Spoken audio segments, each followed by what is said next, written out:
As dentists, we tend to catastrophize things a lot. I think it's we're under the wrath of so many governing bodies. It's the same in your profession. Because of that, we go into catastrophe. We're like, I can't, my life is over, my career's over. And I think that's what often makes people lead to those decisions like suicide. So when someone's experiencing what they consider to be a catastrophic event, but they can't share it with the public or even their colleagues because there's so much shame, a patient's suing me, a patient's this, a patient's that. There's a lot of shame, I think, is still around that. They don't want to talk about it. So they don't have a support system, so they're internalizing it. What would be your advice? Hello everybody, and welcome to another episode of the Mind Movers. Today I have an incredible guest with me. This is going to shock you all. I have literally brought my psychotherapist on a podcast. It reminds me of that film Stutz. Have you seen Stutz? No. So Jonah Hill literally brings his psychotherapist to do a film with him because he'd learnt so much through his therapy, and he just wanted to kind of bring his audience in on his secret and how he healed from so many traumas. So today we have Ella McCrystal, who is a survivor of intrafamilial childhood sexual abuse. She is also a psychotherapist, a clinical hypnotherapist, which I'll tell you about, very interesting, EMDR practitioner, meditation teacher, and a mindset coach of 15 years. And she's worked with a group of individuals and lots of different people. Yes. So welcome, Ella. Hello, thank you for having me. It's very exciting. So amazing to have you. I'm going to kickstart by telling everyone, because everyone might think, oh, Rhona gets therapy. I'm sure that's what a lot of people will be thinking. Well, they might not have been. I've been talking like I'm a crazy person for like ages now, right? But I have to say that therapy is something that, again, was very much stigmatized. I'd be interested to know what your generation thought. Payman, you are older than me, so we're gonna we're gonna kind of touch on that. But I think importantly, I think that therapy should really be normalized, because for me, it's something I've been doing for a number of years now. I have been going in and out of therapy because I just never thought it was the right fit, if I'm completely honest. So for me, I'd go and they'd be like, so tell me, how are you feeling? And I'm like, I need you to tell me why I'm feeling this way. You know, I don't need you to tell you how I'm feeling. So it wasn't until I got paired up with Ella, and the reason why I got paired up with Ella is because I had a lot of gut issues. I found a functional practitioner who deals with gut problems. His name is Dr. Sunny, and he said to me, I think a lot of your gut issues might be related to trauma, to some things that you've been through in your life, and paired me up with Ella, and it was a match made in heaven. So she's been an absolute angel. I adore it. I look forward to therapy now, and I think that we've made some great progress. It's for me, everything you've said there is spot on, because so many people, and we touched on this before we started, didn't we? So many people think you've got to be in deep pain to have therapy, but there's lots of different reasons, whether it's, you know, something physical or you just want to be the best version of yourself. Yes, there is always something painful for everybody, but actually there's a lot of work that you can do in therapy which is actually about growth. It doesn't have to be about constantly trudging up the past, although that is, you know, we do have to do that too. So I think having that holistic view is really important, and perhaps that's why it aligns so well with you, because you are a very holistic person.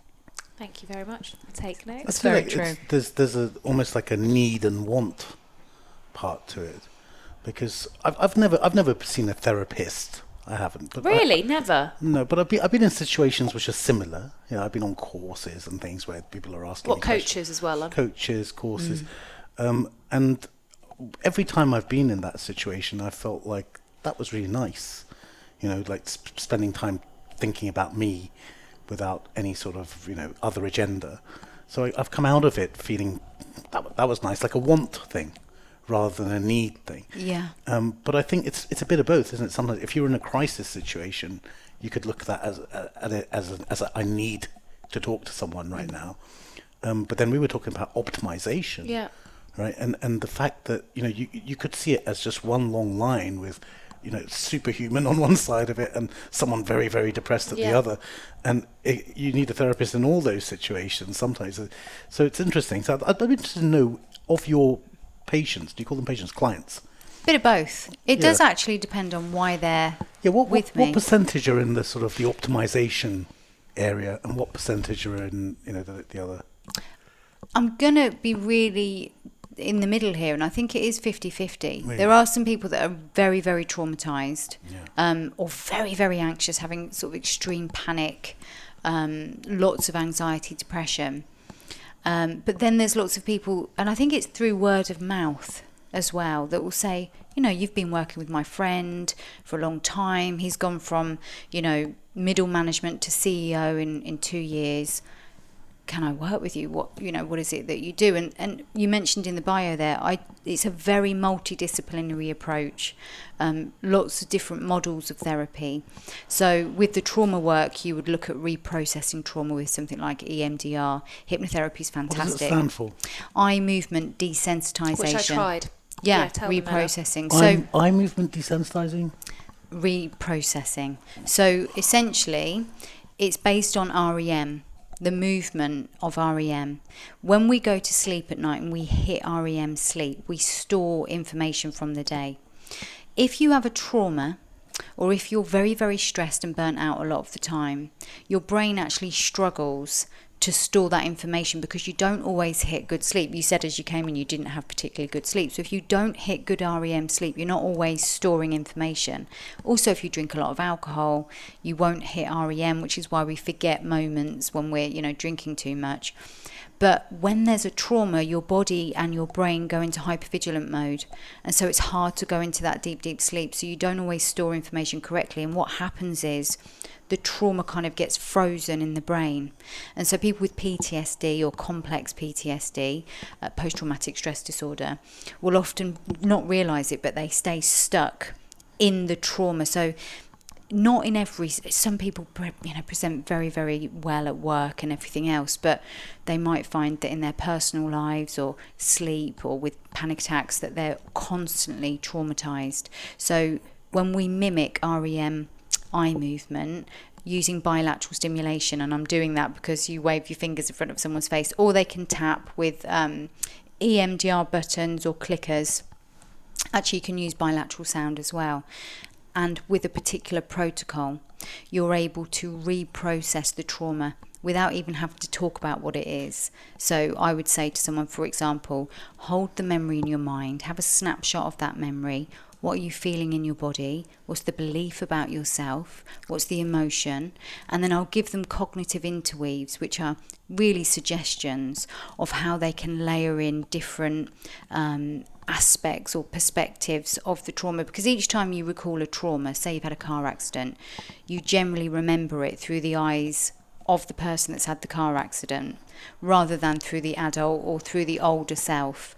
So EMDR is very, very good at taking the traumatic memory, reprocessing it and moving it into the part of the brain where it should sit, rather than in the limbic area where it's constantly creating the anxiety. Is it a new thing, or has there been quite a lot of... Relatively, it's about 30 years old as a psychotherapy. Really, it was traditionally used for military, police, paramedics, that kind of service. But we can use it now for OCD or OC spectrum, obsessive compulsive spectrum, anxiety, and more complex PTSD as well, like abuse, abusive relationships, violence, that kind of thing. So it's a bit broader in its approach now.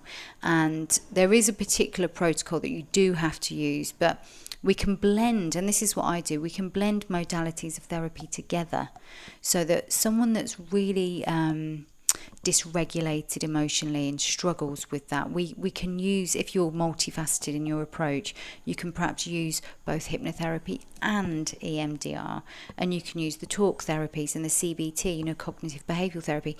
So it's just finding what fits for that person. So like with you are very much somebody that kind of likes the coaching approach, the talking approach. You like to try things. Who would have guessed? But my question is, I want to stick on trauma, right? Because there's a few things that I want to cover. Yeah. I'll be interested. I know what I'm going to ask Ella. I'd be interested to have your input on this too, Payman. Are there such things, and is there a difference between big and little traumas? And do you believe, number two, that every single person, no matter how happy they may appear, has had a degree of trauma, whether little or big, in their life? So I'm going to try and answer this without confusing anybody, because it's a very difficult question to answer. Trauma for me is the manifestation for each person of that particular event. So, for example, I'll try and keep it simple.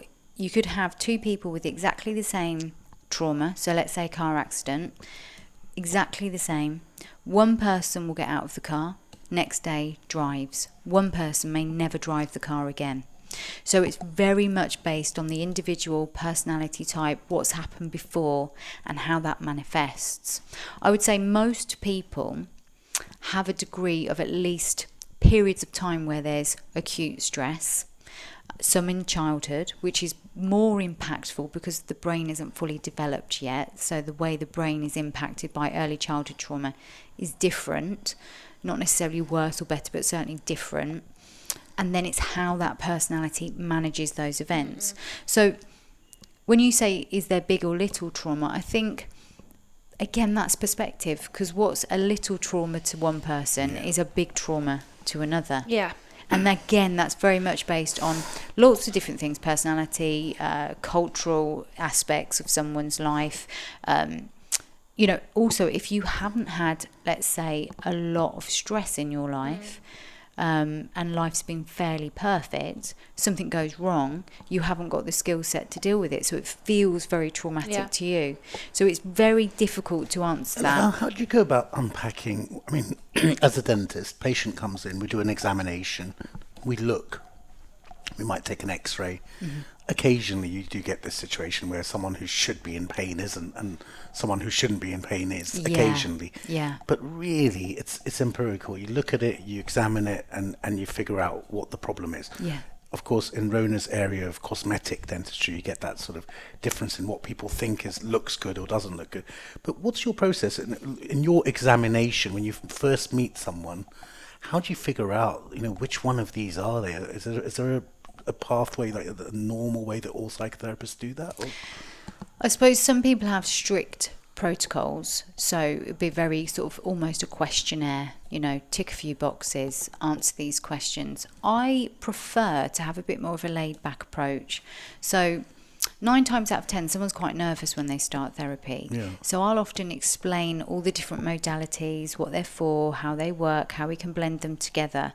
And then I'll ask questions as I'm explaining, say, EMDR. I'd say, does this, resonate with you? Is there anything that you think you could benefit from? And they would then say, well, actually, not necessarily trauma. And then they'll tell me something. And I'll be like, that's really interesting that you don't consider that to be trauma. And that's when we start to unpack.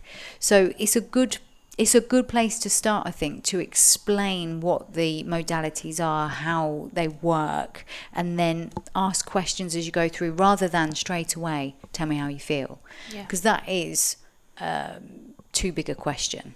But then, the element of trust in the therapist, I'd expect a bunch of people wouldn't open up for a good few meetings.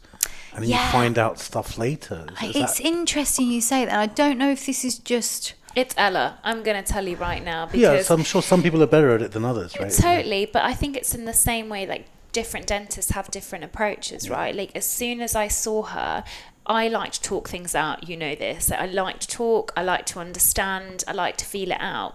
So for me, very much the therapists that I encountered, which I assume is a professional boundary, is also because they always say things like, so just tell me. They don't want to say too much because it's not professional to say too much, because they feel like they're leading the conversation. If they're leading the conversation, they're being unprofessional. And I think it's the same thing with dentistry, right? Like, lots of people are like, you shouldn't be on social media. You shouldn't conduct yourself this way on social media, because dentists are meant to just be that person behind the chair. You've heard that narrative before. Sure. So I think in terms of with you, it just made me feel at ease straight away. And also what I found interesting, which I think you can explain to the audience, is when it comes to, for example, the brain, she actually told me a little bit about the brain. So she was like, this is your cortex, this is the limbic, this is the part that does this is why you're feeling this. And I thought it was quite an interesting way to understand what's going on from a scientific point of view. And that's why I like those not so much niche now, but certainly when I started to practice, they were more niche. The hypnotherapy, the EMDR. I like them because they're very brain-based. And I think once you start to explain what something is to someone, rather than start with, tell me about you, you say, this is what I'm going to do with you. And it's up to you whether you want to carry on with this, because it may not float your boat. So if you want to go into this type of work, this is what we're going to do. This is the impact on the brain. But I'm also... I was trained in that way. Don't say too much about yourself, keep a very sort of boundaried wall up, I suppose. And I just thought, no, because for me, when I was going through what I was going through as a child, which was awful, I wanted somebody to be like me, warm, welcoming, open, and say... And there was one person that did that for me. She was my social worker. At the time, we didn't really have therapists. She was a social worker. I saw her 2 or 3 times. She disclosed to me that she'd been sexually abused as a child. And I was just like, oh, really? I'd not met anyone else at this point. I mean, I'm 44 now, so it's about, over 30 years ago. So it was not spoken about then. And then... I think on the 2nd or 3rd time I met her, she said, I'm moving into the probation service. And she went. And that was the only person that ever disclosed anything like that. But in that moment, it made me feel safe that somebody else understood the trauma. Now, I always say to people, look, mine's sexual abuse, it's intrafamilial, there's lots of different complexities within that. But it doesn't mean that what you're experiencing is too different, actually, because of the impact that trauma has on the brain. So I keep taking it back to the brain rather than the trauma itself. Because when we talk about trauma, we start to compare. Yeah. We start to think, mine's not as bad as yours. Maybe I shouldn't be in therapy. Maybe there's something just wrong with me because you went through this and I've only been through this and I seem to be more dysregulated than you are. So take it back to the brain, how the brain functions, how the brain processes, what the brain's doing, what that does to your body. Gut health is one of those things where that's why Sunny and I align, because there's this very important nerve, the vagus nerve, that runs from the brain to the gut, and it's very, very linked, brain gut. And when you look at what someone's feeling in their body, not only are they dysregulated in their mind, they're often struggling with pain, gut issues, fatigue, all sorts of things. And so I try to unpack the person rather than the presenting issue. Yeah, and I think that's what we're all guilty of as a society, especially within the medical world. We want to treat the symptom and not the cause. You feel depressed, take some antidepressants. You got a headache, take a pill, and we don't want to actually understand the cause, which is why I think it's so important that we apply integrative medicine within our profession, which is again why I connected to her, because I've been going to gastroenterologists, do a colonoscopy, do this, do that, but they didn't really understand there were other issues going on within my body that were causing these gut issues, and I've got awareness of that now. So important. I mean, would you say you got into this line of work because of what you'd been through as a child? Yeah, I mean, because of your own healing? Yeah. And by the way, if you're going to disclose your own story as a therapist, you have to be healed. Yeah. You can't talk about this stuff if you're triggered. You can't work with people if you're triggered. You have to have done the work. It was a difficult path because, like I say, when I actually disclosed what was going on at home for me, there really wasn't much of a service of anything. In fact, I've got to be careful to say this, but I saw 2 or 3 counsellors through the GP, and they all were quite aggressive, very cold, no warmth. How old were you? I disclosed sexual abuse. It was my dad that sexually abused me. I disclosed that when I was 11, and then probably didn't get much of anything. Social services were involved for a very short period of time. Who did you disclose it to? Well, it was, I say I disclosed it. It was actually accidental disclosure because I never intended it to go to the police. I kept a diary of what was going on. And I had a really good friend. It was a boy, but we were just friends. We used to play computer games together. And I just thought, actually, it was the second time I tried to tell someone. The first time I told somebody and they told their mum. And I just sort of went, oh, it was just a joke. And actually, the mum told me off. And so I was like, oh, okay, people aren't going to believe me. So I thought, I'll just tell my friend. He's not going to tell his mum. All he cares about is computer games. But I needed someone to know because it was obviously you're living in fear, so you just need someone to talk to. So I shared the diary page with him, and a boy, his friend, thought it was a love letter and took it out of his hand. We were in a math class at the time, and within about 30 seconds, everybody in that class had seen this piece of paper. I ran into the toilets, locked myself in there, and then the rest of it's a bit of a blur. Before I knew it was lunchtime, dinner ladies were like, get out the toilets, telling us off because we were all in there. And then someone must have told her what had happened. And the next thing I know, I'm in the head teacher's office, stuffing envelopes, if you can believe it. They didn't know what to do with me, because back then you didn't have a protocol for this sort of stuff. So stuffing envelopes, but the window overlooked the field where all the kids were playing. And there I was.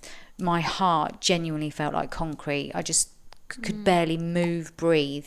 It was hours and hours and hours before the police came, because they had to arrest my dad.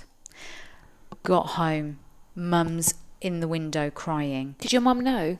No, she says she didn't, but the first thing she said to me, the first thing was, I don't know if I'm going to be able to stay married to your dad. And I was like, what do you mean you don't know? Obviously you're going to leave him. And she never did. They're together to this day. So how long had it been going on? It spanned several years. Several years. Yeah. So yeah, my mum was an actress, so she was often out. Amateur stuff, but she was out a lot. She'd had 3 kids. I think, she just wanted to go off and do her own thing. And, my dad had been sexually abused himself as a child. That had not been dealt with. That, he was brought up in Paisley, in Glasgow. And back then, those things were literally swept under the carpet. I think it just stayed undealt with. And unfortunately, these things affect people. The part of him that I think was sexually abused went into this, I'm gonna be in control. I'm not going to be the victim. I'm going to be the powerful one. It's obviously very subconscious, which is why I'm so interested in the subconscious mind, because I think the only way that we can heal these types of things is to really understand why people do the things they do. Instead of being angry, which of course you're allowed to feel angry, but instead of staying angry, let's learn about what the brain's doing. Let's learn about why people become sex offenders. Let's learn about how the impact of sexual abuse affects certain people at a certain age in a different way to if you're younger or older or female. Let's look at those statistics and really try to understand what the brain's doing, and understand that these are impulsive, compulsive behaviours. No one wakes up in the morning and decides to be a sex offender. Yeah, or an alcoholic or a drug addict. Correct. Do you know what? It just reminds me as well, and I'm sure both of you, it might have crossed your mind, but also with Michael Jackson, right? Dare I be controversial? There was so much abuse in his family, and I actually came across a video really randomly on TikTok where his sister was talking about the abuse that she had endured, LaToya. And you know what's really mad is that she had stated this in the 80s on a talk show, and she almost got cancelled, and people labelled her as having psychiatric issues. Yes. They blamed her. Yeah. They didn't want to acknowledge that this sort of thing was going on. And whether the allegations about Michael Jackson were true or not, if it was going on in their family, you can understand. Absolutely. And then I think it was LaToya, she then goes on to basically say that they ended up resenting their mum because their mum knew. And then there's that whole issue as well. And I think that's why human behaviour is so complex. Yes. But we want to make it so simple.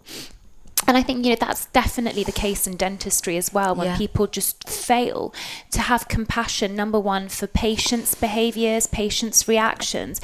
We often say that dentistry becomes very defensive. We do defensive dentistry because we always assume the patient is out to attack us. So I think in a way there's been some kind of trauma instilled in us.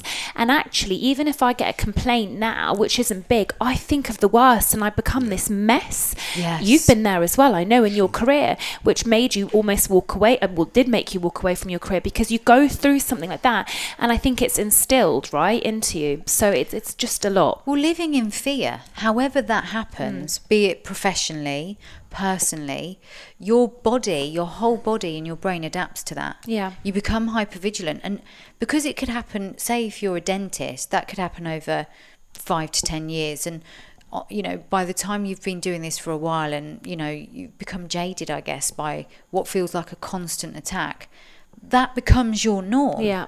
So you don't even know. You can't remember a time when you didn't feel like this. And it's not until you go to therapy or coaching or invest that time in yourself that you start to realise, so not everybody stays up till 4 o'clock in the morning worrying about work. It's those things that you just don't realise, because if you're always with dentists, they're all going through the same thing. You don't necessarily know that it's not normal.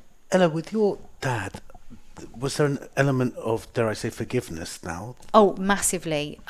Because if you understand, again, it doesn't matter how you look at anything, your profession, your personal experiences, if you can understand the drivers behind behaviour, if you can understand the subconscious, how that massively impacts behaviour, if you can understand, for me as well, that why my mum would stay with my dad and look at the links, you start to realise it's not personal.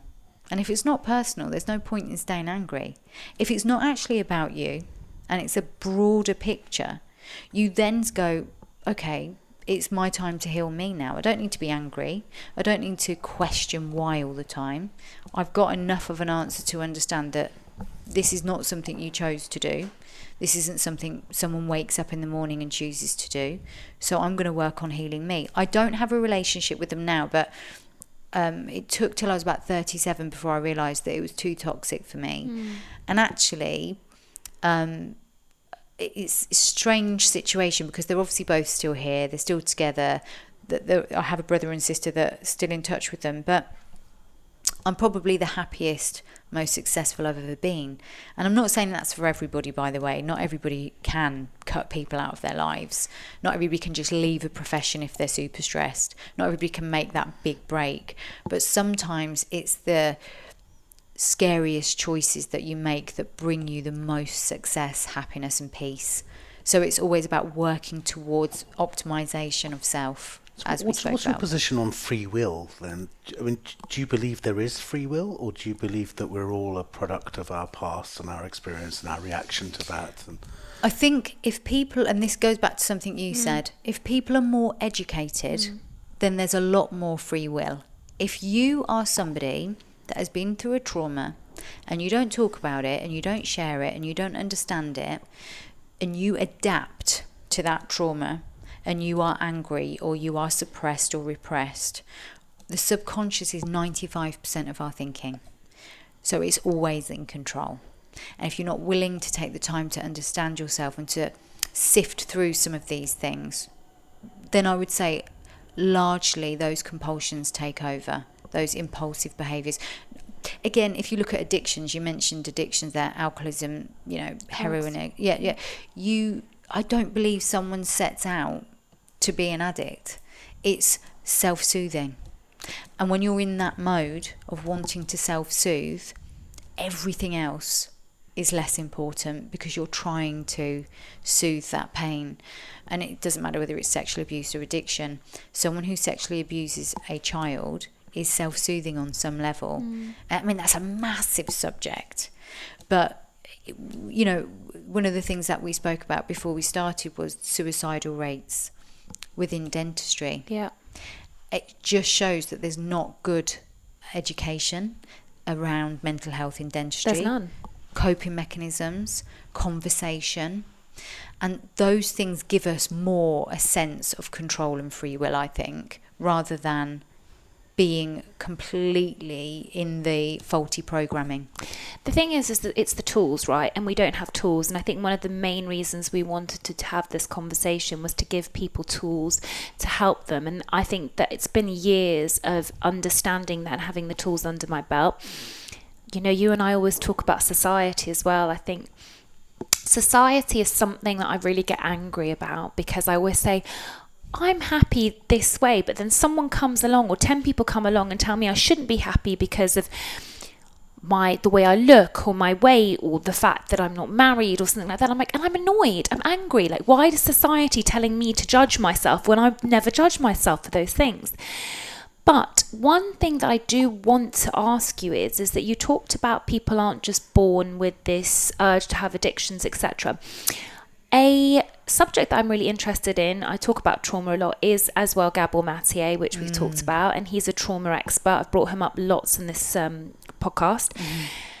And with Gabor, he'll actually say that some people are more programmed to have addiction tendencies from as young as being in the womb. Yeah. So what makes somebody more susceptible, for example, to have addictive tendencies? And if there's someone that, you know, as Payman would put it, are programmed a certain way, how do they cope with that? How do they find out if they're that kind of person? Yeah, so that's interesting because you do see, for example, addiction, suicide, depression, anxiety running through families. But if you look at trauma has an impact. So if you're pregnant and you're really, really stressed and you have unresolved trauma, and I spoke about this actually before, I thought I had resolved trauma. And when I was pregnant, I became concerned that I would be a terrible parent because of what I'd experienced. Very early on in the pregnancy, I was bleaching all the surfaces in the house.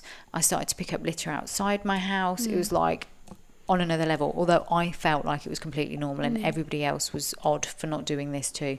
Then when my daughter was born, I had OCD around germs, or OCD type thinking around germs. Didn't really do much for a year. Didn't go out, didn't really want people to come in. And then I realised, I don't know what it was, I think it was someone that said something to me and I felt very, very angry. And I realised this isn't normal. And essentially all that stress that I had carried, all that fear of wanting to protect the baby, all the experiences of wanting everything to be super clean, I'm passing all of that down through to the baby. She's growing in this environment where there's all this stress, where there's all these sort of OCD type thoughts, and her first few months as well, mollycoddling her.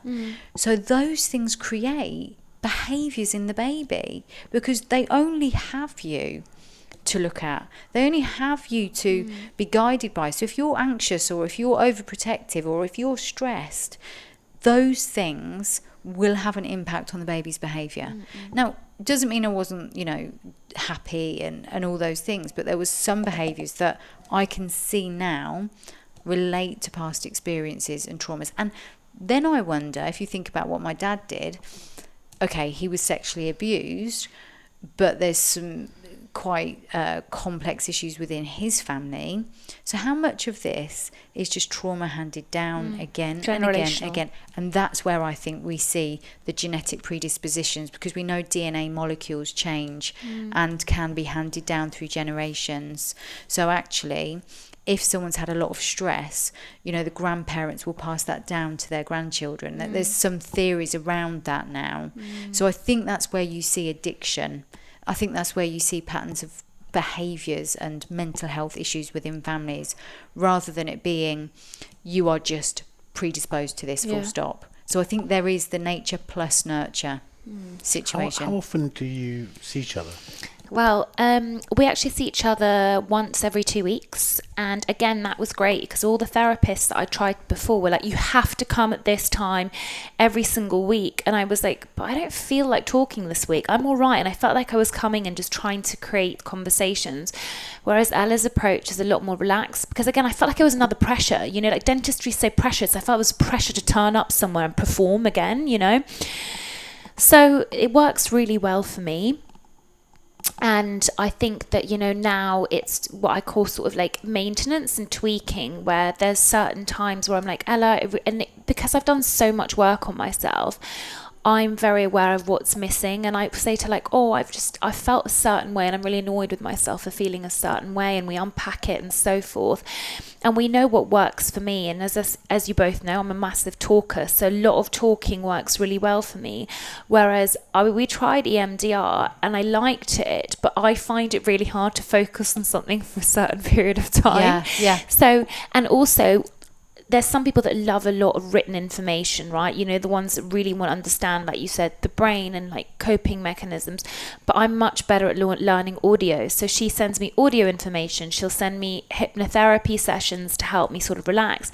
That works really well because I like to do stuff on the go as well. So I want to make sure, whereas if I read, I have to be like really isolated. It kind of reminds me of university and school, which I didn't love, you know, just being like with a textbook and going over things again, and that adds added stress. So I think it's been one of the best things that I've ever done, and it's created such awareness around my own habits, behaviors and thinking. And as I said, like providing coping tools, because within work, you know, especially now being a practice owner, I'll call Ella and I'll be like, oh my God, this associate's doing this, or they're doing this, and I don't know how to behave like a leader. But also all this anxiety is coming out because if a colleague speaks to me a certain way, I feel like a failure, I feel like this. And we unpack all of that, because the way that I feel is not the fault of everyone else. It's reflected, as you said, of my subconscious mind. And that's what needs to be tackled, not everyone else's behavior. It's my response to their behavior. I think we talk about this, I talk about this with Prav quite a lot. Really? As a business owner, it's very lonely being a business owner. I haven't got the problem. I've got 3 partners. Yeah. And he always says that to me. He says, okay, you only get a quarter of the pie. Yeah. But you're never in the same lonely situation as I'm in, where it's almost like you against the world, because at some points it can be you against your own team. Yeah. Or you, like you said, an associate, or you've got all the stress of patients coming in every day. And so that interaction where you're using Ella to get out of the loneliness of that decision making. And I can understand that as well, because I'm a clinic owner myself. Yeah, of course. So I have that experience of what it's like if you feel like, you know, everyone's against me, and, you know, nobody understands me because they don't understand the pressure at keeping this all going and keeping it running smoothly. So having that, again, those different perspectives is really important. And as you talk about there with coping mechanisms, I think this is so important. A lot of therapists are trained in one modality. So they will give you what, you know, it might be CBT, cognitive behavioural therapy tools, evidence-based thinking, which is important. But if you're not much of a reader, if you haven't got time to do that, then I would always look at what works for this person. Because if I give you one thing that I've given to everybody else, to say it's worked for 2 people, what about the other 8 people that it doesn't work for? You can't have that linear approach. I believe with therapy, you have to deal with the person and that very somatic approach, because if you're not looking at what's going on in their body, you're missing a huge part of what's going on for them overall. I mean, if someone says to me, I'm anxious, I'm like, right, okay, so how do you feel anxious? Not, okay, so tell me about, you know, what's gone on for you. How do you feel anxious? How does it present? Because everybody is unique. And what looks like anxiety to one person, it's a bit like trauma, doesn't look like anxiety to another, and everyone's so good at masking it. So we have to get down to, do you even know what's going on in your body when you feel anxious? Are you slowing down? Are you taking the pause to pay attention to your body, or are you just carrying on regardless?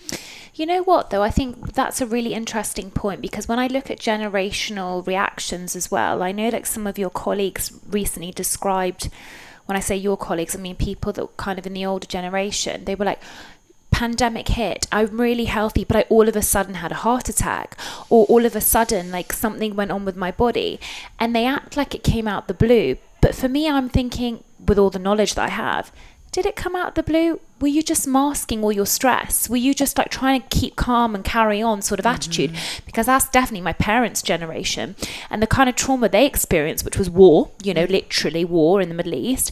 They're like, why are you anxious? You have everything. Do you know what I mean? So it was very much like, you have to keep going. And it wasn't until my body started getting physical symptoms that I realised that I had all this unprocessed stuff that was going on. And I see that a lot in the older age group, particularly the older dentists. And I think they find it hard to empathise with the younger generations, because they were like, we never had mental health, we never had anxiety, we just got on with it. But then it will manifest as a heart attack. Do you see what I mean? But they don't think it's completely separate things.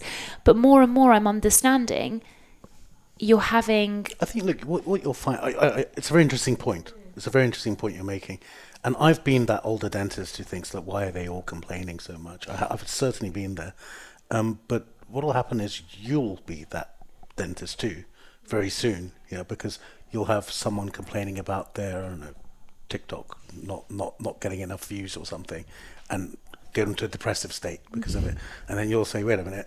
I don't think she will, though, because Rhona would say, what's happening in your life Yeah. that makes you hyper focus on your TikTok? Correct. Why is that so important Correct. to you?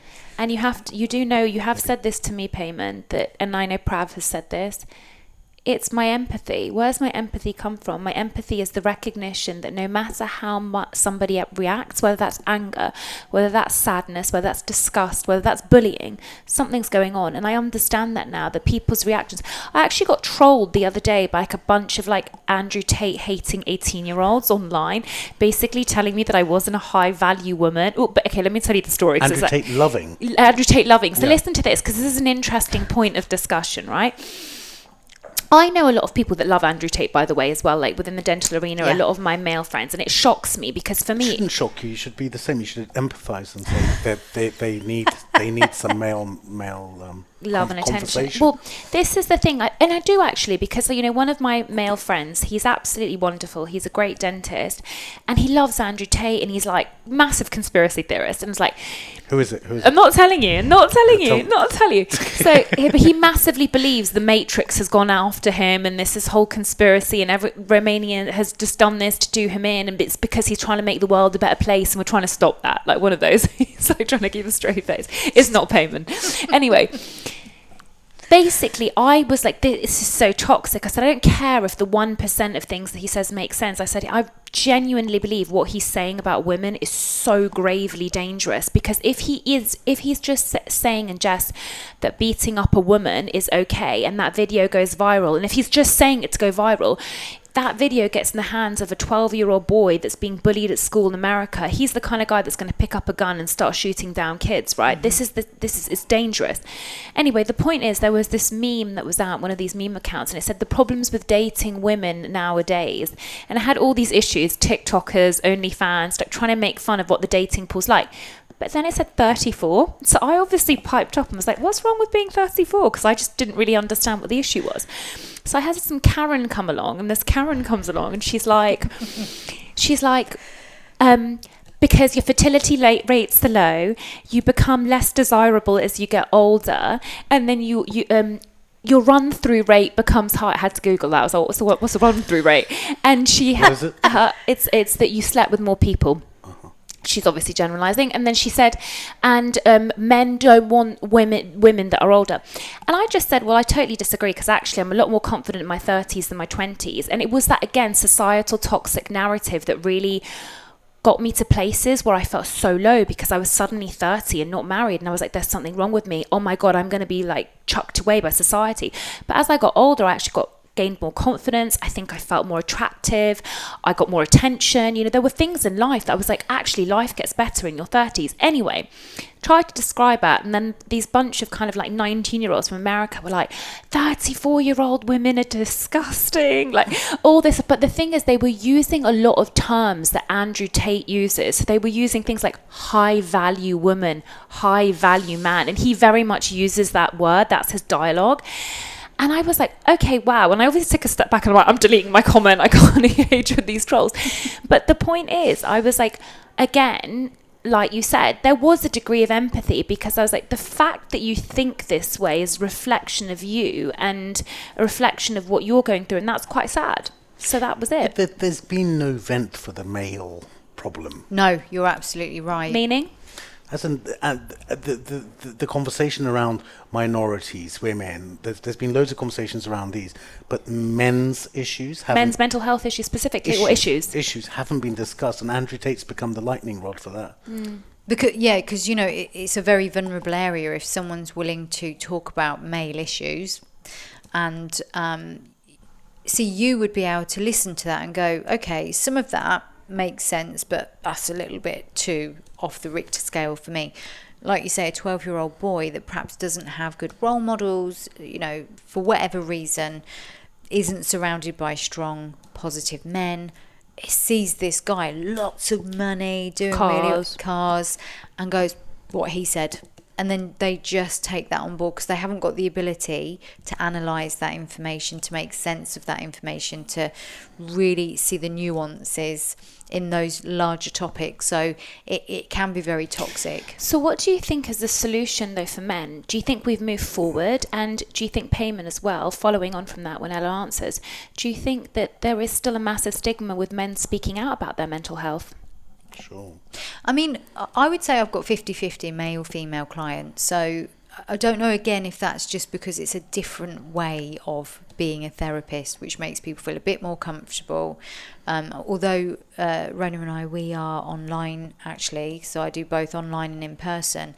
The clinic that I have, it's a basement. It's quite cool. You know, you come in, it's not like a clinical room at all.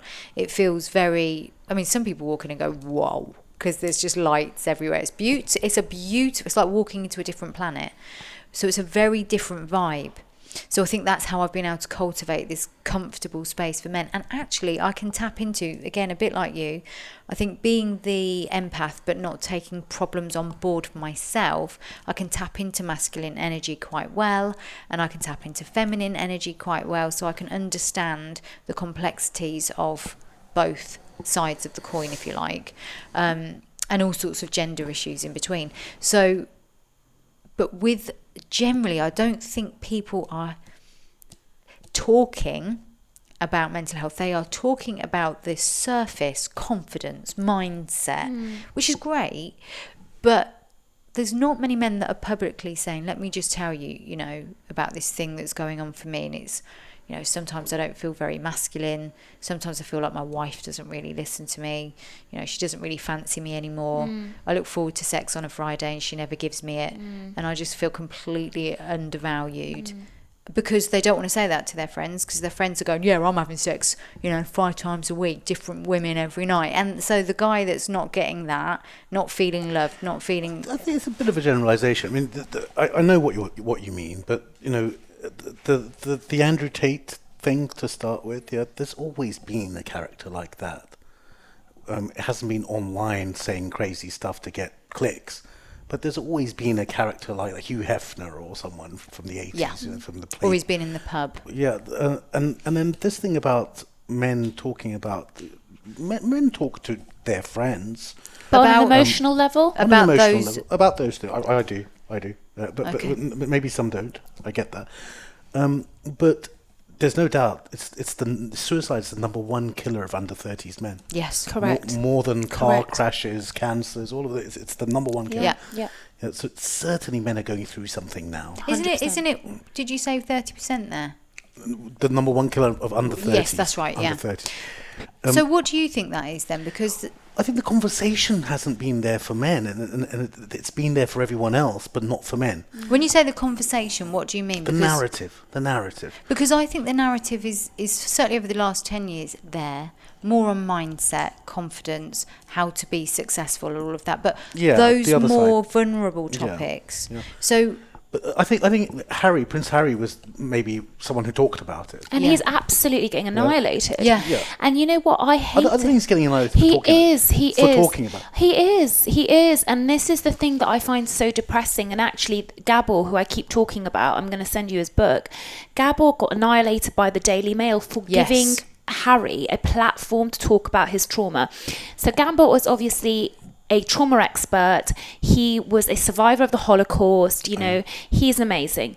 He gave Harry a platform, and the Daily Mail was suddenly like, who's this wacky psychiatrist who believes in psychedelic drug taking, and, you know, completely sort of like character assassination. Now, with regards to Prince Harry, whether or not you like him, whether or not you like Meghan, for me, it's abundantly clear that he has gone through so much. And on some level, fine, he shouldn't have cashed out or whatever it is, those reasons. But on some level, he actually just needs to talk. And although he's doing it publicly, he just needs to talk.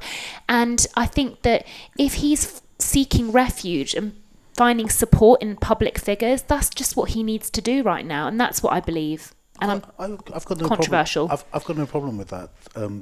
But, you know, the question of, you know, he shouldn't be more special than the next man who's super stressed and about to commit suicide, and you know, we come down to, okay, he lost his mother at age 9. How you feel that and how you translate that is the actual key. So, you know, Ella was saying, it's not the event, it's how you translate the event, and how the people around you allow you allow. Yeah, they're not allowed.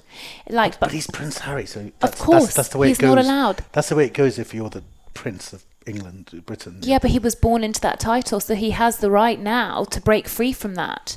And that's what I believe. Look, you shouldn't obsess on Prince Harry. I'm not obsessing. No, we shouldn't, right? Because it's a totally different situation than anyone else is in. Yeah, he's the third in line to the throne or whatever it is. Yeah, but I think what's important about him. He brought it up. He brought it up. Yeah. And I think what's important about him is it just goes to show it doesn't matter whether you're royal, whether you're a bin man, whether you're a dentist, whether you're, you know, everyone's going to have a different perspective. It's what we were saying earlier about little trauma, big trauma. Everyone's going to have a different perspective. And if the more vulnerable narratives aren't available, or if the right therapists and coaches aren't available that are willing to be vulnerable with you or with you and just say, look, I have been crazy at times, so whatever you say in here is definitely not going to be judged. I've been that crazy person who's been full of anger, full of pain, does some stupid things. Whatever you say in here, I get it. You need someone that will go, you can be whoever you need to be. You can tell me whatever you need to tell me. It's safe. And I think when you're not hearing that narrative and when you don't know that's available to you, if you're talking to your friends about this stuff, that's really, really good. I think a lot of people do struggle, even women. We think this is a male problem with vulnerability. Women do struggle to be truly vulnerable too because they are being judged. 100%. Right. I look at women sometimes in a cafe. Let's imagine 5 women sitting together, and all 5 are showing I am very happy faces throughout the interaction. And, you know, I always think to myself, you're not all happy. Yeah, but you're not allowed to show yourself as not happy in this situation. Now, I know one-on-one, or, you know, in a smaller, more intimate environment, women may talk to each other in a different way. But, you know, out there in public, everyone being so super happy, yeah, it's like, that's the pressure, right? I think it's a societal pressure, though. This happiness, but it's me living my best life, and there's something called toxic positivity, which Ella would know about. Do you know about this? No, it's toxic positivity, right? No, but it's like hashtag be happy, hashtag positive vibes only. So I've got a few friends that are psychotherapists, and obviously I work with Ella, and they're like, it's so toxic. It is not normal to be happy 24/7. And creating that narrative actually makes people even more depressed. It's like, we're not robots and be like, everything is cookies and everything is wonderful and great. I actually want to ask you about another thing as well. What's your thoughts on toxic masculinity? Do you know what I mean by that, Pay? Andrew Tate. Lol. Well, I'm saying I want a more definitive. Did you just say lol? Yes. Oh, I always say that. He's used to it now. Literally. Sometimes she says it when she's not smiling. Yeah. Oh, you know what's even funnier is that sometimes my friends will text me on Instagram, like Louis. He goes, "Lol, babe, lol." That's all he'll say because he's like. But it's between me and my best friend Nino, and what we do is no one knows, but we'll look at each other. We'll know exactly what we're talking about. Lol, babe, lol could be lol, not lol, but it could be like lol, lol. Anyway, so toxic masculinity, for people that don't understand it, what does it mean? Essentially, the way I see toxic masculinity is feeling like you have to be a certain type of male, feeling like you have to promote that, you have to share that with everybody else. You can't just be, you can't just break down and cry and then go and speak to your friend about it because that would be seen as too girly. You're not being a man up. You're not putting your woman in her place. Man up. It's those kinds of phrases. What do you mean you've got a Hoover? That's a pink job, not a blue job. It's those kinds of things, but then that can be very, very broad as well, like not considering other people's feelings, thinking this alpha male thing, but actually it's a bit of a facade for most people because I think everybody's multifaceted. Everybody's got different sides to them. Everyone needs to. Often it's confidence to cover up lack of confidence as well, right? Yes. However, and I'm going to be a bit controversial because I never know whether I'm one or the other. You can help me with this. with regards to toxic masculinity, do you also think that, first of all, do you believe in gender roles? Second of all, do you think that women that are displaying more alpha qualities, and I've been told that, tend to show then more masculine traits, which also then create a different type of dynamic within society, which actually makes it more difficult for men and women to interact? So, do I believe in gender roles? It's very difficult because I will speak from personal experience, but also professional experience. I think there is a definitive feeling if you know you are female and if you know you are male. There are certain things that are very, very different within the genders. Mm-hmm. Now, for people that don't necessarily feel either female or male, for people that are perhaps trans, they've got a slightly different experience. So I'm going to be really careful here because there is that middle ground. But on the whole, I do believe that people naturally, females, males, feel certain things that the other gender doesn't. So within that, I think it could be very, very difficult. I would say that I've got quite a masculine energy and I tend to get on very, very well with men. I don't get easily offended. Me too. I'm quite open to hearing a conversation, even if I don't agree with it. I don't take it personally. Yeah.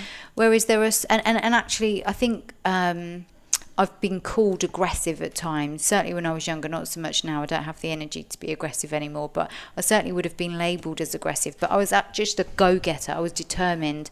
I was very, very dedicated to my purpose. So I think I was very much about, not that I don't need friends, but, you know, I was very much masculine in that sense, that I was following my path and the other stuff, the fluffy stuff, if you like, didn't really matter. And I think a lot of people struggled with that 15, 20 years ago because it wasn't necessarily the norm. In the corporate world, you often see women acting like men a little bit. I think now in gender, I mean, would you say that I have masculine energy? Tell me the truth. No, really? not at all. Even with the kind of boss sort of like energy, no. You're not that kind of boss at all. You're kind of hugging your staff the whole time. Buying them flowers. But look. In fact, I would say you're quite the opposite. I'd say you're one of the rare breed who carries off being a strong woman in a feminine way, which is rare. It's rare. Really? In the corporate world, you can't set up the environment like you can. You can. Chelsea Dental can be exactly as you want it to be. The vibe can be exactly as you want it to be. The people, the environment. You're in full control of the atmosphere. Whereas if you work at Procter & Gamble, and you're an ambitious woman, in a way you've got to fit in line with that male culture, and then you have to say the things that men say. And then for me, that's a bit of a shame, because it would be really lovely if there were more women who are feminine but strong. So it reminds me of the 90s. And in the 90s, I was in my 20s, and there was a show, and I can't remember what it was called, but the term at the time you'll remember is, and you may even remember, I don't know, was ladettes, wasn't it? Yeah. And there was a show, and there was Sarah Cox and Sarah Kaywood, and they did this segment. What was it called? I can't remember. But they did a segment which was called Wanker of the Week. Yeah. Do you remember it? Yeah. I'm clearly too young for this. It was a great show. It was a brilliant show. It was a brilliant show. I forget the name. Go on. But then it was kind of like, you could look very feminine, but you were going to be drinking beer, and you were going to be you know football fan. Football fan. So so I wouldn't, if we're thinking about masculine energy in that sense, I don't feel like I have that energy, but I feel like, I suppose I can relate to masculine energy. Maybe that's how you feel as well. Yeah, I mean, generally speaking, like, look at my clinic, as you said, it's sort of 90% males. I think, you know, out of the clinicians, we have one female dentist, and I haven't done that on purpose. It's just generally who I've sort of meshed with. However, having said that, there are times that I have found it difficult to assert my authority as a female, not because anyone's made me feel a certain way, but I definitely think if I was an older guy, I don't think this boundary would have been crossed. Sometimes maybe that's because I'm a bit relaxed. Do you see what I mean in terms of like my approach? And then I become a little bit more resentful. But I think, look, we all have that. Yeah. We all have something Yeah. if we weren't this way, X, Y, and Z. X way, then it wouldn't be. So But do you think the way that female roles have adapted over the last sort of 5 to 10 years have also somewhat made males feel a certain way? Does that make sense? Because they are taking on, particularly, I know, like in the dating pool, we hear it all the time, right? People are like, women now can fund for themselves. It's not like my parents' generation, you know, people got married much earlier for financial reasons, you know, for example. But now women can pretty much do everything in the provider role. Do you think that that is healthy, unhealthy? I'm asking as a general conversation. let me tell you something controversial. That one of my friends said to me that a woman should never earn more than her partner. And I thought it was a very misogynistic thing to say. You know, I thought, you know, why not? But then he pointed out amongst our friends where any time where that's happened, The man's felt emasculated. the relationships failed. Not every time. There's one or two where it's worked. And so in a way I had to sort of change my mind on it, because I thought that was a really, really wrong thing to say and wrong thing to feel.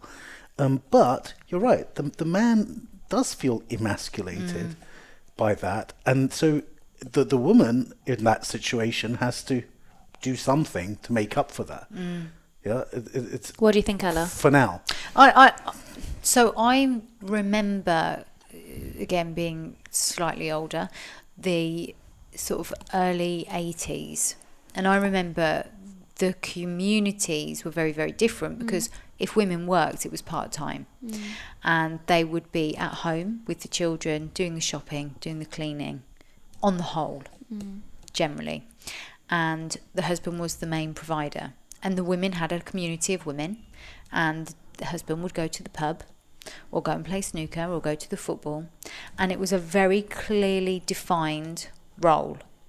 And there's nothing wrong, in my opinion, of women. I am one of those women that is a go-getter, wants to earn my own money, wants to provide for myself. I think that's partly a survival thing as well, needing to feel in control. But you are right, there are men that would feel emasculated by that, because primitively, going back to the primitive brain, men are designed to be the hunter-gatherers. Women... The hunter is the man, the gatherer is the woman. The woman, you know, it's a sort of, that's our predisposition. And there's a really good book, which is called... And I can't remember the author's name, which is really awful, but it's called Sex at Dawn. Chris Ryan. Yes. Great book. Yeah, it's a very good book. And it talks about how, you know, sex has changed over the years. So it goes from hunter time, primitive times, and then it looks at how agriculture changed things because money was coming into play. And then it looked at Victorian times and polyamory, you know, monogamy now, and all the different aspects of sex. And actually reading that book, it's really interesting because it reminds you of the biological differences between men and women. Again, we're talking about men and women, not non-binary and trans, but the gender differences there and the drives. There's about 100 I think at least 100 gender differences in the brain between a man and a woman. On average, men have 7 times more grey matter, which makes them very, very focused and tunnel visioned.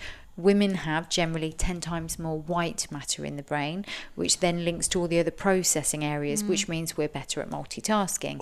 Although Ella, millennials don't accept that men and women are different. I mean, we had Shivani. Not millennials, it's Gen Z mainly. Gen Z. We had Shivani here, and Shivani's a very ambitious podcaster. I don't know if you've come across. Yeah, yes. I asked the question. I said, look, both of you are very ambitious women.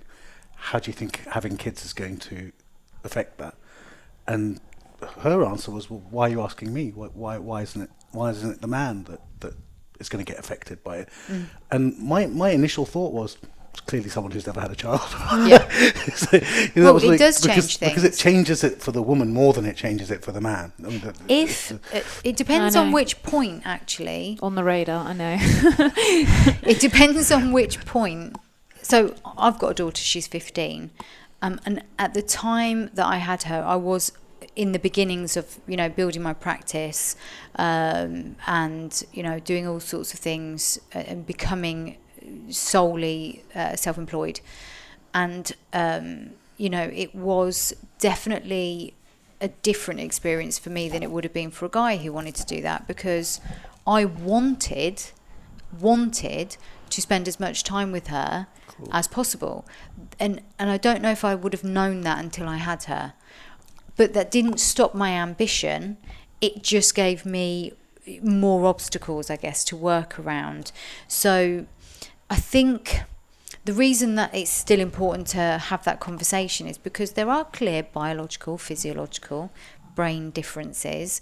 And if we ignore that and we don't have the conversation, then I think men actually feel a little bit uncomfortable and confused about what they can and can't say. And I think actually it's really important. I think to society, I think Yeah. we're all uncomfortable about what we can and can't say, and we're ignoring that we are dealing with like physiology. It's like you can be and say and do whatever you please, but we're biological beings and we're all different from person to person. And I think people are just trying to ignore that completely. Yeah. I think that people want to have it all these days, and for a woman to have it all these days means I want to have children and have a career and this, and maybe we have to have this conversation about you can't have it all. Well, I will. Well, listen, if I She's want to doing it. I want to backpack across No, Southeast Asia, but listen. and I want to have a business here. Yeah, that the two things can't happen at the same time. Yeah. Oh, I want to have it all. I'll figure it out. I'll get Zoom in Thailand and all that. Oh, but I also want to be in Vegas partying with my buddies, and I want to have children. No, of course. 12-year-old children. You can't have everything. But you know what? I've also, on top of Ella, I had a fantastic life coach. And she said to me that acceptance is a really great way to heal, because what you're saying is that when you commit to a long-term relationship, you can grieve not being single. Mm-hmm. You can grieve not being able to be with other partners or have those desires that you can't fulfill.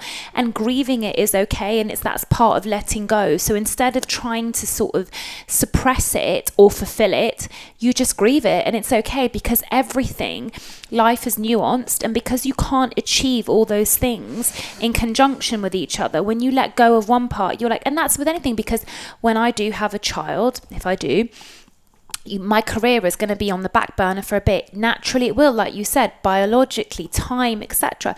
And that's okay, and I can grieve that for a little bit, but I can accept that something new has come into my life, And like you said, people want to have it all, and that's why as well I believe that people want to be in a relationship, but they want to cheat at the same time because they want to have both of those experiences, and it's like, well, you got to make choices essentially. We have been speaking for ages, but I've still got some kind of more dental stuff to go through with you. So, as you know, as we said, dentistry has one of the highest suicide rates. We've got very ambitious professionals that put a lot of pressure on themselves and feel extremely isolated. What do you think some of the simple things they can do, some simple tools they can do on a daily or weekly basis to help themselves, particularly if they're suffering in silence? So I always talk about tiny chunks of change. We have to manage expectations, not only of ourselves, but each other as well. So if you're looking at some coping mechanisms or ways that you can implement change in your life, you almost need to apply habits within habits, because it's too much for someone who's a dentist that's very, very busy, that's got a family, that's got, whatever going on, to do too much all at once. The first thing is always seek out a support system, even if it's not people that are within your family or your friendship group. There's loads of different ways. You've mentioned that you've had a coach, you've also got a psychotherapist, you've reached out to Sunny.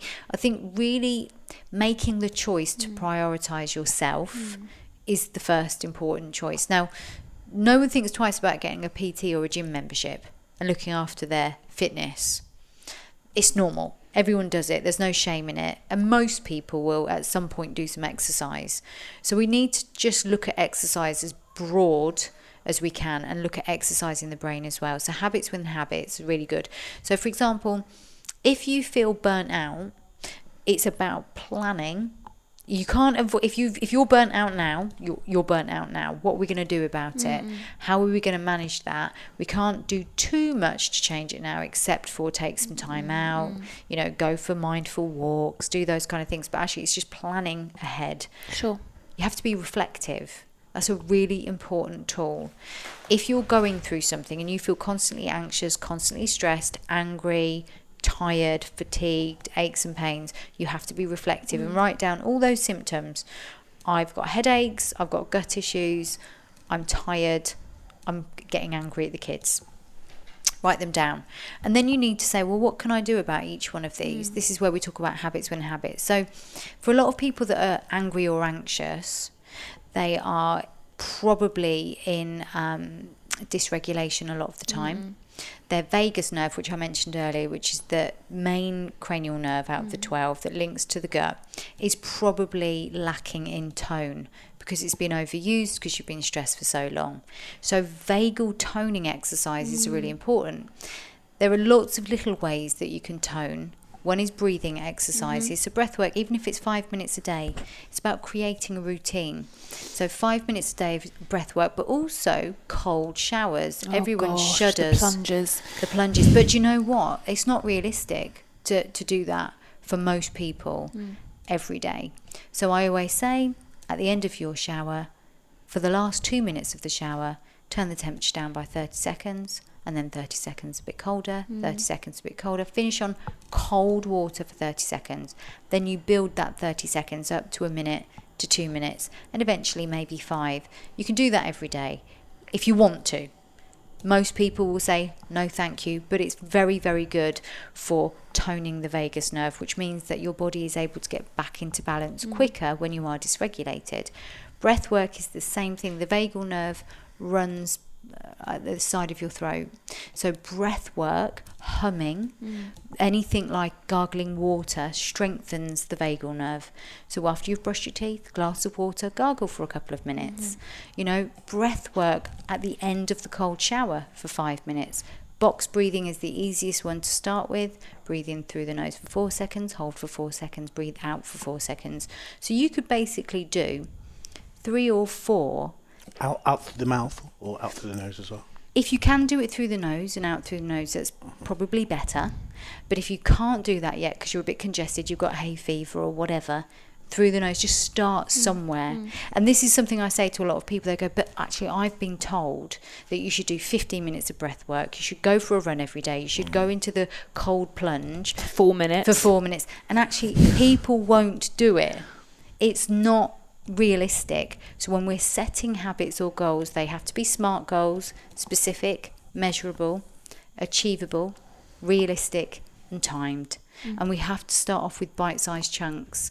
You know, if you don't have a lot of green space, get plants in your office or in your house so that you are surrounded by the nice oxygen that the plants provide and that you're getting that visual of the green space.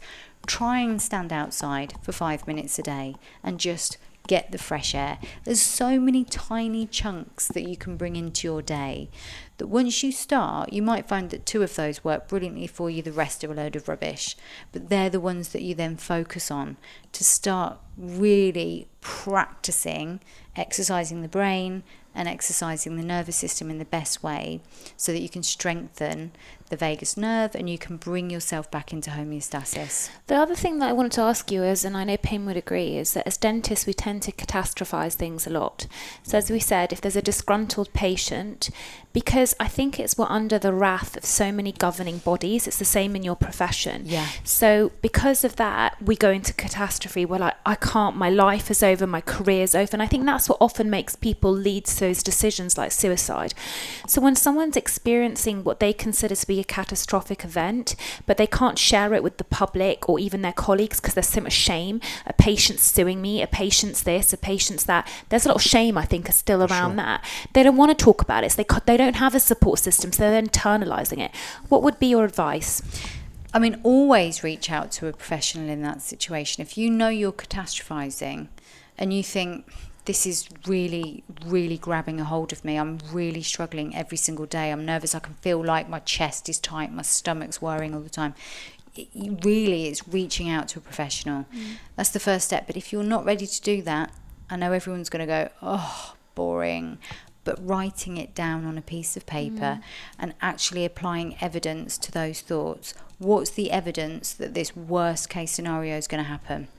Because 9 times out of 10, what you worry about does not happen. You know, I mean, that's not actually a statistic, by the way, 9 times out of 10, that's just a turn of phrase. But most often what you worry about won't happen. And when it does, You actually cope with it far better than what you thought you would, because the catastrophizing is just that. It's blowing it out of proportion.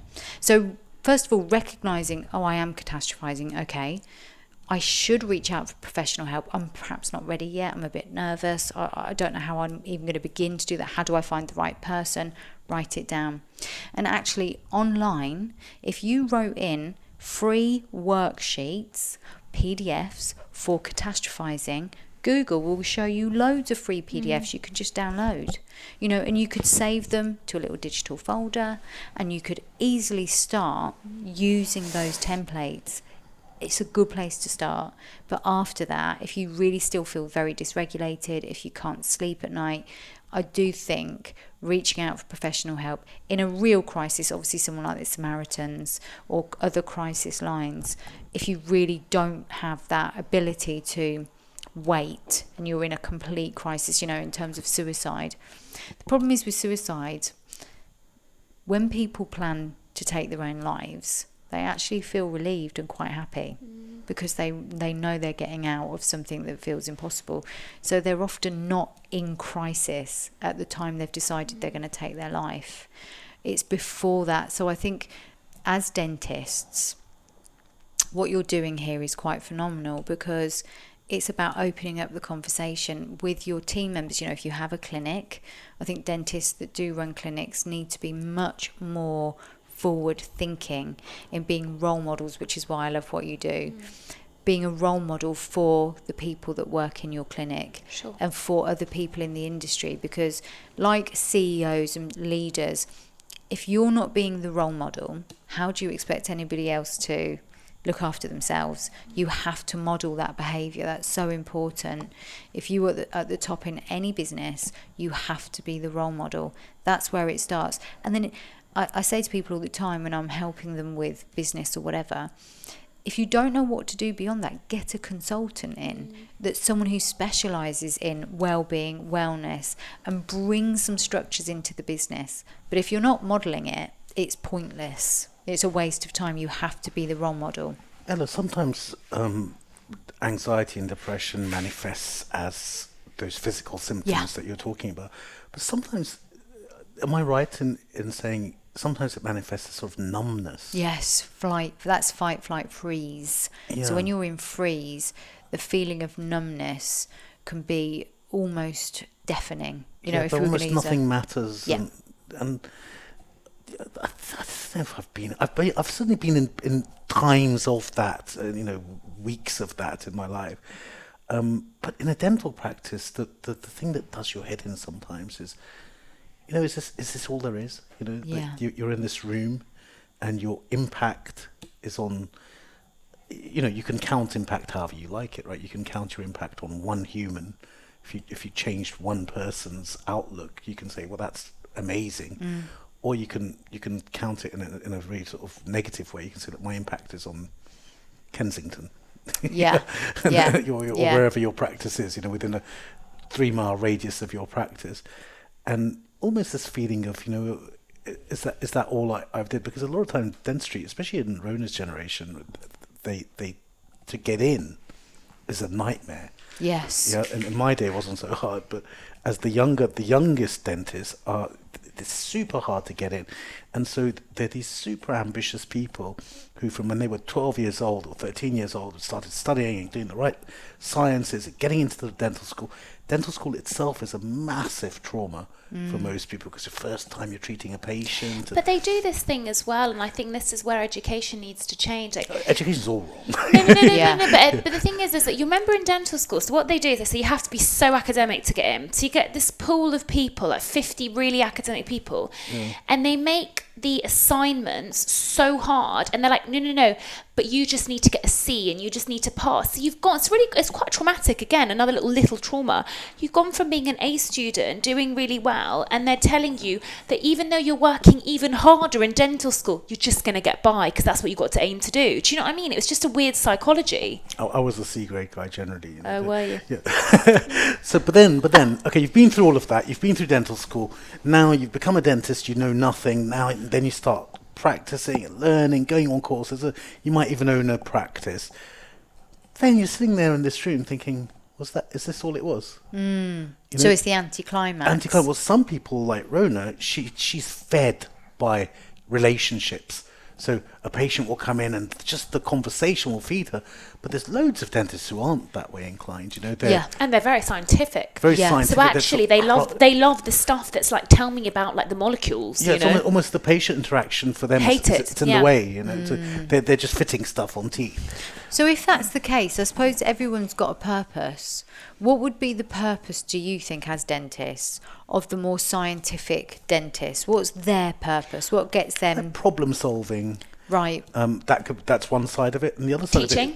Teaching, but the other side of it is the actual work, the actual DIY. Like they want to take that, like they want to take the patient, as in like the personality, the head. They literally just want to take the teeth out of the body and just deal with the teeth. Do you see what I mean? So like the operative side without dealing with anything else. Do you see what I mean? Yeah, that's interesting. So that again, that's quite varied because of all the different personalities that you find within the industry. And do you find that causes problems because I think each one of them has its own kind of problems, So I haven't practiced for 12 years now, but the thing I miss is the people.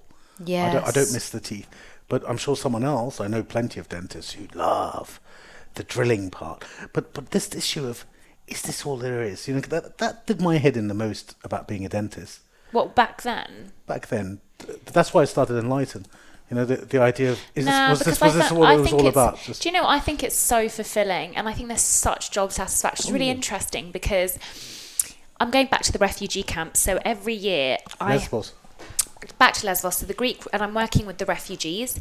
I'm going with my friend Chrissy, and it was really interesting because recently I found myself putting myself down, thinking like, is this all you are, a dentist?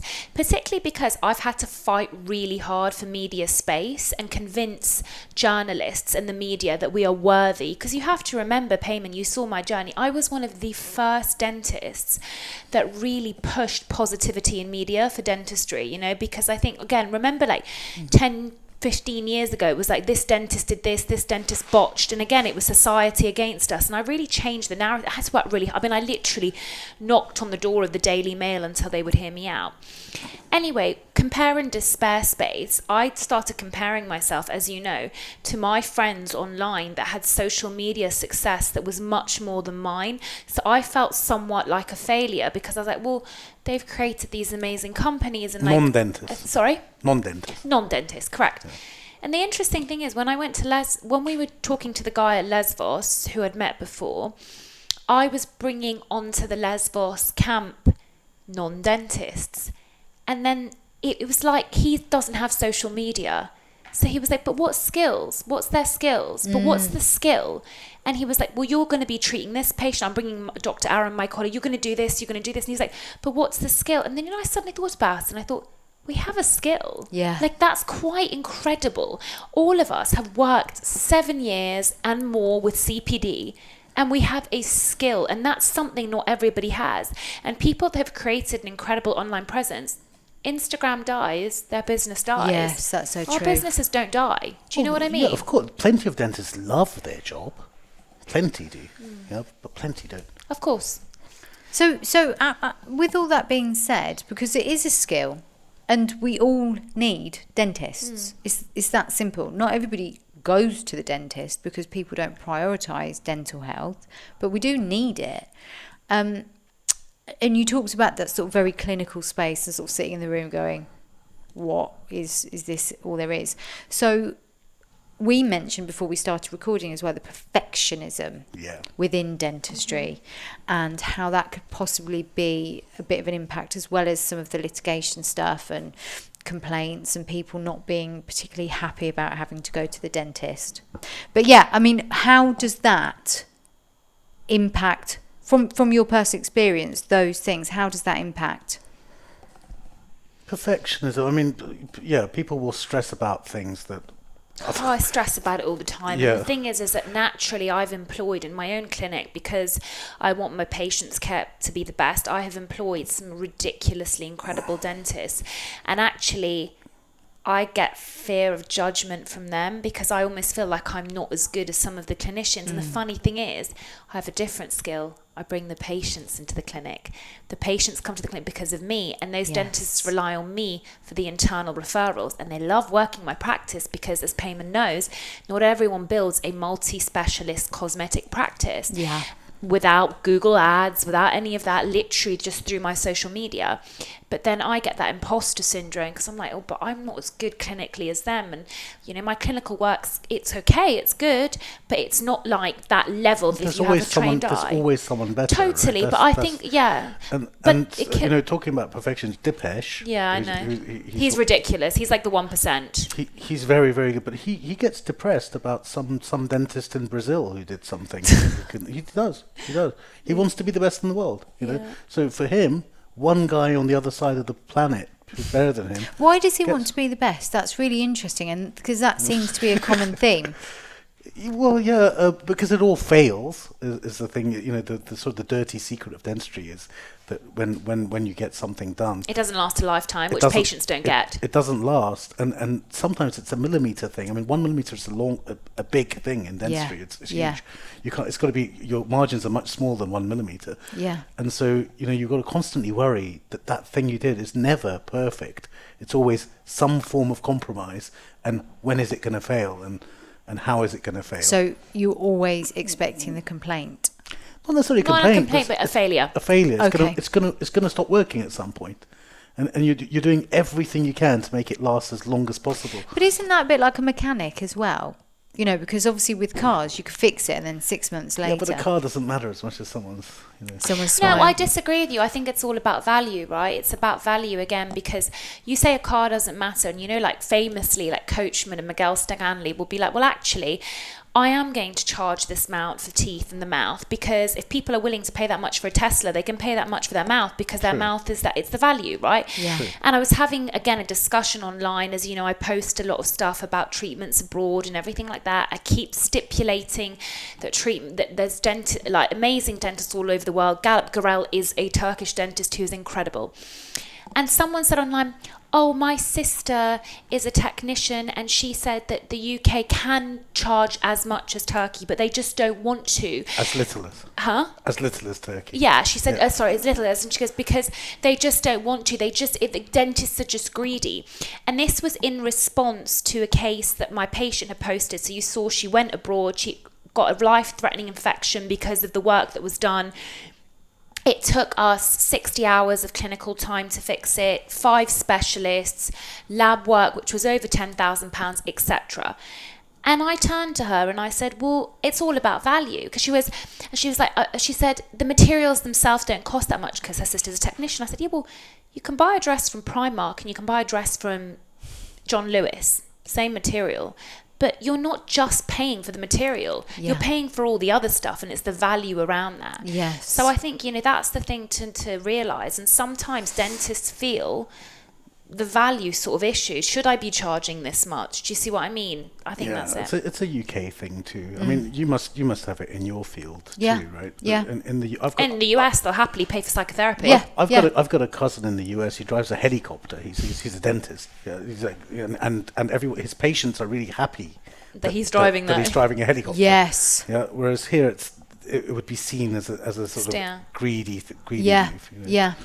And would you say with the mental health issues within dentistry, is it more within the NHS or more within, or is there no real? I'd say it's both. I'd say it's both. I'd say Yeah. because actually when people pay, they feel like they've got almost sort of more leeway to say something.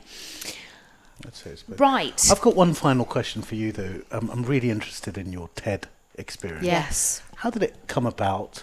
And then, do they make you, you know, like, is it that flawless performances that you see on TED? Is that something that ends up like? Not do they on make my sure? night. It Not, wasn't. I didn't watch it all. It's funny. I mean, I try not to be flawless actually, because I always try to promote. Let's be real about this. You know, you go on to do a TED talk and it feels like a big deal. So you're going to be nervous. And I think I referenced at some point that my heart was jumping out of my chest, because it was. And as I was talking about fear and phobias, I thought it was an appropriate time to say, by the way, I feel like I'm having a heart attack. But also on the night, there were some people that weren't particularly prepared, and they were using scripts. Oh, really? So they weren't even talking to the audience. So I was... Where was it? It was in Northampton. Uh-huh. So I was surprised that there wasn't more preparation, because I was prepared, but I wasn't flawless. It came about, actually, I think I said to you off camera, I'd worked with a guy, no jokes, who had a dental phobia. And he came to me many, many years ago, and then I continued to work with him in a business role, actually, in terms of leadership, to help him get to CEO. And he knew the person that was organising the TED Talk, and he was just like, you have to have this girl. And he said, I won't say his name, he said, I never tell anybody this, but she cured me of this dental phobia. I hate the word cure, but he used that word. But she's phenomenal. She knows so much about the brain. She does this, and she's done all the leadership stuff with me. I concur. And so, thank you so much. And so he put the good word in for me. So if it wasn't for dental phobias, it would never have happened. There we go. We've done a full true. circle. I actually want to end on something else. I always ask my guests the question that's going to throw them off a little bit. So with all the work that you've done now, what is still your greatest fear, if you've had any? That's a very good question. I think the greatest fear is probably a bit like you were saying, there's a little bit of imposter syndrome. Am I actually doing this properly? What if I'm not doing this properly? What if I'm not actually doing what I set out to do? Because I said to you at the beginning of this, I always wanted to be the person that I needed. And what if I'm failing at that? And I've got to be that person. It's a massive responsibility. It is a massive responsibility. So the fear is, am I doing what I'm supposed to be doing here? Now, people give you lovely feedback, and I don't know about you, but when someone says something nice to me, a little part of me still goes, yeah, but you're just saying that. Yeah, 100%, all the time. Yeah, but it keeps me grounded and humble. Yeah. And driven to be the best version of myself. I'm quite interested in, the thank you, the really proper, from the heart thank you that a patient sometimes gives you as a dentist. I miss that one so much. That's one of the things I miss so much about being a dentist. Well, that's and the thing. It makes no sense at all that one thank you can make your day. But it's that definitely job makes your day. But it's about that job satisfaction. It is about that job satisfaction. It's about knowing that and that's again a proven thing. It has been proven that if you do something in your professional life which makes a difference to someone else's life, it makes you happier as a human being. That is why people in finance, no matter how much money they earn, sure there's exceptions, find those jobs so soul destroying because there's not that one-on-one help. You do not feel like you're making a difference in the world. Yeah. I mean, dentists do help massively with pain. How confidence, how you feel about yourself when you smile.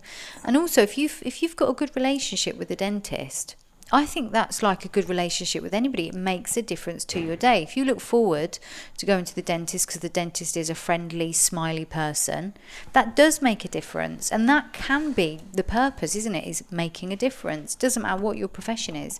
You can be a bin man and actually make a big difference. 100%. If you're passionate about your job. Yeah. I have the best cleaner. He just comes in smiling, and I just think I'd hate to clean that clinic, just because it was the loveliest person, and it makes or billionaires who are sad, and you must have patience. Yeah.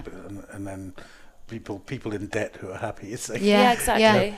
Yeah. I'm going to ask you one more question. You don't need to answer if you don't want to. I'll answer anything. Oh. On our other podcast, we try and do a version of black box thinking. Okay. Do you know that? Yeah. So mistakes. Yeah.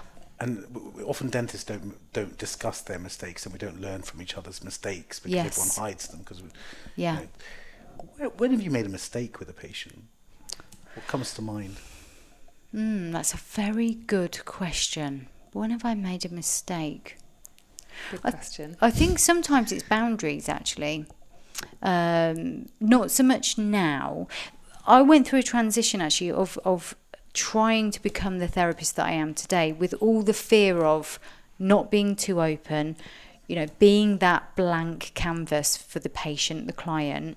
And so there was times where when you're practicing like being warm and open and vulnerable, where perhaps you give the wrong signals. And there was this one time, this was a mistake, and I didn't know it was a mistake at the time, but I was wearing a shirt. It wasn't low cut or anything, but I had an itch on my shoulder. And so I was rubbing my shoulder, and I must have stayed with my hand inside the shirt for some time, just on my shoulder. I wasn't picking up on the signals from this guy, that he obviously thought it was flirtatious. And he messaged me to say, I'm reading the signals here, and, I could see that you were sort of flirting with me. And I was like, what? I was scratching my shoulder. I just left it there. But okay. And I had to explain, no, I've obviously completely misread the room here, because I was literally just scratching my shoulder. But, that was very uncomfortable. So making sure that you're really aware of boundaries, and even those body language things is really important. So reading people, but you learn that as you go through any profession. And as you're trying to transition from this type of therapist to this warm, open, vulnerable therapist that tells their story, that becomes more of not a friend, because it's not friends, but it's more of a friendly therapist than it is a clinical therapist approach. There's the mistakes mainly there with boundaries. Never anything too serious, but it can have serious ramifications if someone doesn't understand boundaries. So that's something that takes a lot of practice. Look, in your business, people are feeling so vulnerable that the smallest thing can become gigantic. 100%. Yeah, and you do have to be aware. It is the same with it. People feel vulnerable down there as well. 100%. Yeah. Oh my! I mean, if I for another podcast, I will have to go onto some of my social media stalkers. They've rocked up to the clinic as well, and wow, that's another story. Anyways, thank you so much, Ella. It's been incredible. Pleasure. Absolutely loved having you. I think this has been our longest podcast to date. We've been chatting so much, but you are wonderful, and I'm sure lots of people find this so insightful. You can find Ella online. She has loads of publications, a website, and of course her own channels. So thank you again. What's the best way to find you online? I would say if you're looking at social media, it's at Ella McCrystal on Instagram, and then www.ellamccrystal.com on my website. Thank you. Thank you so much. Thank you.